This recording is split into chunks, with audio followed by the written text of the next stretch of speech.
ரோகிணிக்கு ஆப்பு அப்படிங்கிற விஷயம் வந்து விடாது கருப்பு மாதிரி துரத்திக்கிட்டே தான் இருக்கும். ஏன் அப்படின்னா வந்து அவங்க சொல்லியிருக்கிற அமௌண்ட் ஆஃப் பொய், அத்தனை பொய்களை சொல்லியிருக்காங்க. ஒரு பொய் மாற்றி ஒரு பொய்யை இந்த பொய்யை மறைக்க அந்த பொய்ன்னு சொல்லிட்டு இந்த ஒரு பழமொழி இருக்கும்ல, ஒரு பொய்யை மறைக்கிறதுக்கு 9 பொய் அப்படின்ட்டு அத்தனை மாதிரி அத்தனை பொய் சொல்லி அடுக்கி வச்சுருக்காங்க. இந்த பக்கம் இருக்கிற அம்மாவை வந்து இல்லைன்னு சொல்லி, இல்லாத அப்பாவை இருக்காருன்னு சொல்லி, அவரை வெளிநாட்டில் வச்சு இவங்களே வெளிநாட்டுக்காரங்கலாம் சொல்லிட்டு பல விஷயங்களை பண்ணியிருக்காங்க.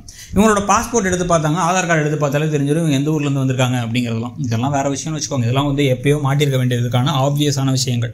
அதை விட இப்போ அவங்களுக்கு என்ன பயம் அதிகமாகுது அப்படின்னா வந்து கிறிஷ் விஷயத்தில் உங்கள் அம்மாவையும் வந்து உங்கள் அம்மாவுக்கு உடம்பு சரியில்லாமல் போகுது, எப்படியாச்சும் கிறிஷை கொண்டு வந்து உங்க கூட வச்சுக்கணும் அவங்க சொல்கிறாங்க அப்படிங்கிறது ஒரு பக்கம்னா, இன்னொரு பக்கம் இப்போ மீனாவும் முத்தும் ஒரு முடிவோடு தான் இருக்காங்க அப்படின்னு அவங்களுக்கு தெரியும்.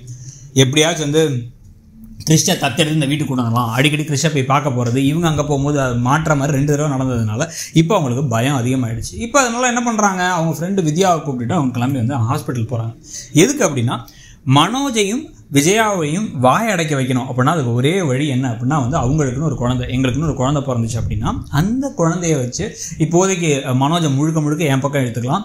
என் மாமியாரையும் கொஞ்சம் கொஞ்சமாக வந்து ஐயோ நம்ம பேரப்பிள்ளை அப்படின்னு சொல்லிட்டு அவங்க வந்து ஒரு பாட்டி அப்படின்னு மனசில் ஒரு பாசம் வரும்ல, அந்த பாசத்தை வச்சு அவங்களை கொஞ்சம் ஏமாற்றிட்டு அதுக்கப்புறமா கிறிஷை பற்றி மெதுவாக ஓப்பன் பண்ணிக்கலாம் அப்படிங்கிற எண்ணத்தில் அவங்க இருக்காங்க.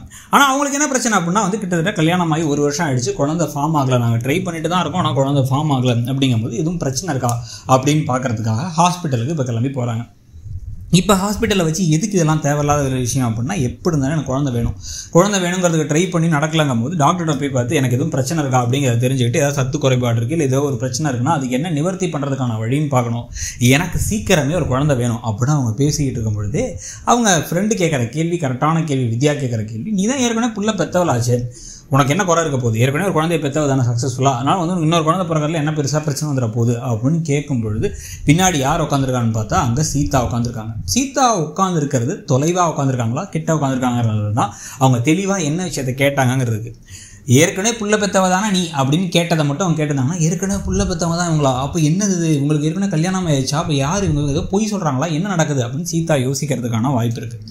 இன்னொரு பக்கம் இப்போ அது கேட்கல அப்படின்னாலும் கூட இவங்க எதுக்கு ஹாஸ்பிட்டலுக்கு வந்தாங்க அப்படிங்கிற கேள்வியை இப்போ வந்து மீனா கிட்டக்க நான் வந்து ரோஹிணியை பார்த்தேன், அவங்க ஹாஸ்பிட்டலுக்கு வந்தாங்க, ஏதோ வந்து அதுவும் கைனகாலஜிஸ்ட் தான் பார்க்க வந்தாங்க, மகப்பேறு நிபுணரை பார்க்குறாங்க, ஏன் அப்படிங்கிற கேள்வியை அவங்க மனசில் வைக்க இதை வந்து எல்லாரும் முன்னாடியும் மீனா வந்து சாதாரணமாக கேஷுவலாக கேட்குற மாதிரி கேட்க இப்போ பொய்யை சமாளிக்கிறதுக்கு வித்யா பேரை சொல்லி வித்யாவுக்கு ஒரு பிரச்சனை அதுக்காக போயிருந்தான்னு சொல்ல போகிறாங்களா, என்ன சொல்ல போகிறாங்க அப்படிங்கிறத பொறுத்திருந்து பார்க்கலாம். ஆனால் எப்படி பார்த்தாலும் கூட வந்து இப்போ ரோஹிணி மாட்டுவாங்களா, இல்லை ரோகிணியை பற்றி உண்மை வந்து இப்போ சீதாவுக்கு தெரிஞ்சு அதனால் ஏதாவது பிரச்சனை வரும்னு நினைக்கிறீங்களா, இல்லை இப்போ எப்பவும் போல் இந்த கதையிலையும் எஸ்கேப் ஆகிடுவாங்கன்னு நினைக்கிறீங்களாங்கிறத சொல்லுங்கள். தேங்க்யூ.